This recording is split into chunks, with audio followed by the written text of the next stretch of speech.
প্রতি সোমবার শিব পুজোর সঙ্গে মেনে চলুন কিছু সহজ টোটকা, জীবন বদলাবে। নমস্কার বন্ধুগণ, আমার ইউটিউব চ্যানেলে আপনাদের সকলকে জানাই স্বাগত। আজকের এই ভিডিওটিতে আমি সোমবার নিয়ে কিছু উল্লেখযোগ্য টিপসের কথা বলবো, যা আপনাদের জানা খুবই প্রয়োজন। সোমবার দিনটিকে মহাদেবের দিন হিসেবে মান্য করা হয়, তাই এই দিন যদি কিছু বাস্তু টোটকা আপনারা সঠিকভাবে করতে পারেন, তাহলে আপনাদের জীবনেও পরিবর্তন ঘটবে ও দরিদ্রতা দূর হবে। তাই এই গুরুত্বপূর্ণ ভিডিওটি অবশ্যই শেষ পর্যন্ত দেখবেন এবং কমেন্টের শ্রীকৃষ্ণ, জয় শ্রীরাম, হর হর মহাদেব অবশ্যই লিখবেন।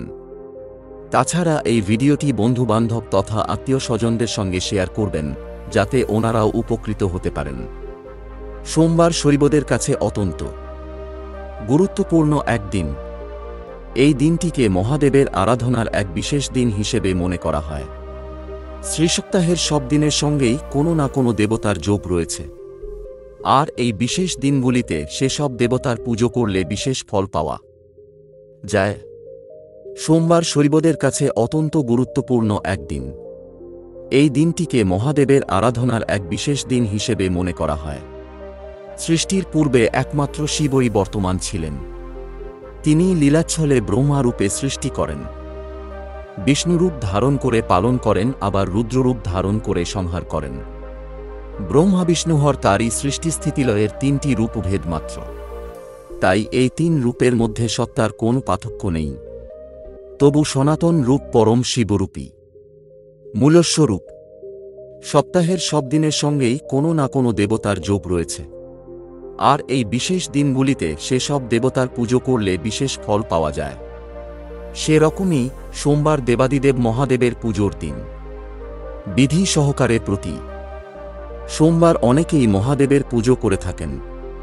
প্রতি সোমবারের সঙ্গে শ্রাবণ মাসেও সব সোমবার পুজো করার সঙ্গে সঙ্গে সহজ কিছু টোটকা করলে জীবনে দারুণ সুফল পাওয়া যায়। দেখে নিন সেগুলি কি কি। ১. শাস্ত্রমতে কালো তিল দিয়ে স্নান করলে শরীর শুদ্ধ হয়। সোমবার সকালে ঘুম থেকে উঠেই স্নানের জলে কালো তিল দিয়ে স্নান সারুন। শিবলিঙ্গ থাকলে তা পুজো করার প্রস্তুতি নিন। শিবলিঙ্গ ভালো করে পরিষ্কার করে নিন। প্রথমে দুধ দিয়ে স্নান করান। শিবলিঙ্গে মধু ও ঘি দিয়ে একসঙ্গে আবার ভালো করে শিবলিঙ্গ স্নান করান। এরপর গঙ্গাজল দিয়ে আবার স্নান করান।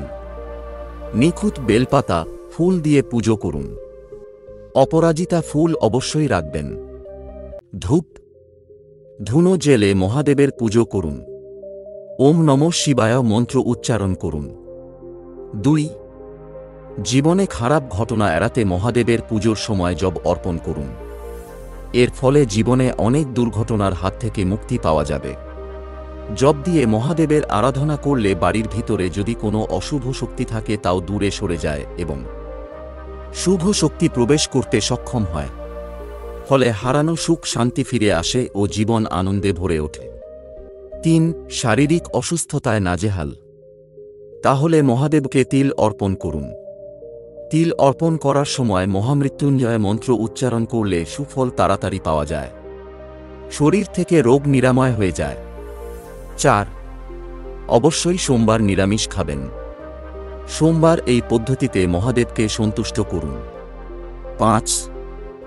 জীবনে সব রকম বাধা কাটাতে এবং যে কোনো ক্ষতির আশঙ্কা কমাতে মহাদেবকে সবুজ মুগ ডাল অর্পণ করতে হবে।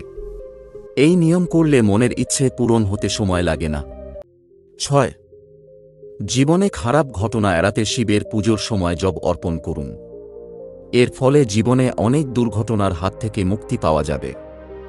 জব দিয়ে মহাদেবের আরাধনা করলে বাড়ির ভিতরে যদি কোনো অশুভ শক্তি থাকে তাও দূরে সরে যায় এবং শুভ শক্তি প্রবেশ করতে সক্ষম হয়।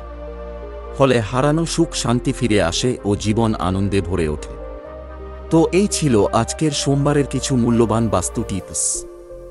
যদি ভিডিওটি আপনাদের ভালো লেগে থাকে তাহলে অবশ্যই একটি লাইক করবেন এবং এই ধরনের নিত্য নতুন ভিডিও প্রায়ই দেখার জন্য আমাদের চ্যানেলটি সাবস্ক্রাইব করে আমাদের সঙ্গে থাকবেন। ধন্যবাদ।